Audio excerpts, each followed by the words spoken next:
મિત્રો આજના વિડીયોમાં હું તમને કુમારામ મંદિર વિશે જણાવીશ। તમે ચેનલ પર નવા હો તો ચેનલને સબસ્ક્રાઇબ કરી લેજો। તમને ડેલી ચેનલ પર નવા મંદિરોની માહિતી જાણવા મળશે।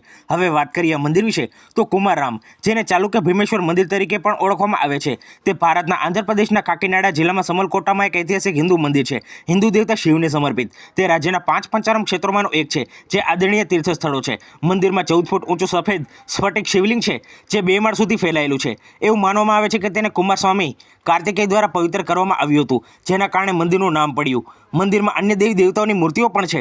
આ મંદિર પરંપરાગત રીતે પૂર્વીય ચાલુક્ય રાજા ચાલુક્ય ભીમપેલાને આભારી છે, જેમણે 892 થી 922 કોમની એરા સુધી શાસન કર્યું હતું। તેની સ્થાપત્ય દ્રવિડ શૈલીને પ્રતિબિંબિત કરે છે, જેમાં જટિલ ડિઝાઇન અને તત્વો છે, જે તેના ઐતિહાસિક અને સાંસ્કૃતિક મહત્વને પ્રકાશિત કરે છે। કુમારામ રાષ્ટ્રીય મહત્વનું કેન્દ્રીય રીતે સંરક્ષિત સ્મારક છે અને સમગ્ર પ્રદેશમાંથી ભક્તોને આકર્ષે છે। મિત્રો, તમને જ્યારે પણ સમય મળે ત્યારે એક વખત આ મંદિરની મુલાકાત જરૂર લેજો।